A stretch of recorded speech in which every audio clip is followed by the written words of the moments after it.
Luto naman tayo ng ampalaya, tinanggal ko lang yung kaunting pait niya. Hindi rin kasi masarap kapag nawala yung pait ng ampalaya. Meron nga pala tayong isang pirasong ampalaya, eto nga yung naisipan kong iluto. Medyo matagal na rin kasi akong hindi nakapagluto ng lagat. Sa inyo ba ano bang tawag sa ganitong luto? Sa amin kasi lagat ang tawag. After natin mahiwa sa katamtamang laki ang ampalaya, lagyan naman natin ng asin. Yung iba naglalagay sila ng tubig pero tayo hindi na, sakto na yung asin lang. Hayaan lang muna natin nakababad sa asin yan at i-ready naman natin yung iba pang rekado na ating gagamitin. Tulad ng sibuyas at bawang, at maglalagay din tayo ng kamatis para lalong mas masarap yung ating ginisang ampalaya o yung lagat. Kung gusto ninyong mawala yung pait ng ampalaya, lalo na kung merong mga batang kakain, pakapiga nyo na lang. Pero kung wala naman kayong kakain na kasamang mga bata, pwede na yung 15 to 20 minutes na naibabad sa asin yung ampalaya. Tapos balikan naman natin itong ampalaya, banlawan na lang natin ito at para mawala yung asin. Kita nyo naman yung itsura, hindi ko yan piniga. Pakahugasan lang natin ng maigi at nang matanggal yung asin. Pinainit ko na rin yung kawali at unahin lang muna natin na igisa itong sibuyas. Pag okay na yung bawang naman ang isunod natin. Ilagay na natin itong kamatis. Pakagisa lang natin ito, maganda dito kasi yung lutong-luto. Timplahan natin ng kaunting patis, mag-adjust na lang tayo mamaya kung kailangan pandagdagan. Tapos i-continue uli natin yung paghalo.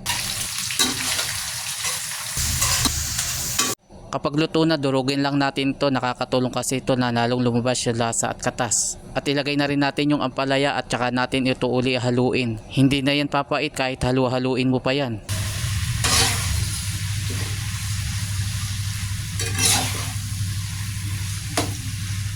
Timplahan natin ng paminta, at kung umabot ka na dito sa bahagi ng aking video, paki-comment mo naman kung tagasan ka para malaman ko kung saan lugar ako napapanood. I-continue lang natin uli yung paghalo at hindi nga rin pala tayo maglalagay dito ng tubig. Igigisa lang natin to hanggang sa maging half cook na yung ampalaya. Shoutout nga pala sa mga bagong followers, ganun din sa mga nakapollow na sa atin. Maraming salamat po sa inyo, at kung hindi ka pa nakapollow sa akin, paki-follow mo na lang ako para updated ka sa mga susunod. Pag half cook na yung gulay, maglagay naman tayo ng kaunting betchin at ng natural yung lasa niya. Pero kung gusto nyo gumamit ng magic o yung Knorr cubes, pwede rin naman. Tapos another halo uli yung gagawin natin. Huwag kayong mag-alala at hindi na yan papait. Kung meron man, kaunti lang. Pwede na natin ilagay naman itong in-scramble nating itlog. Hayaan lang natin na kumulo na kahit mga ilang minuto lang at saka natin ito haluin uli. Kung nagustuhan mo yung ating recipe, paki-share na lang.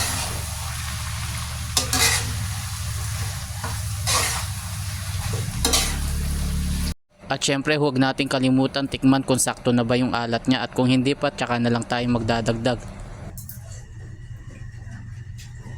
Sakto na yung alat niya mga lods, at hindi na tayo naglagay ng pampaalat. After nga ng ilang minuto, heto na at luto na yung ating ginisang ampalaya o lagat kung tawagin sa amin. Paano, hanggang dito na lang muna at maraming salamat.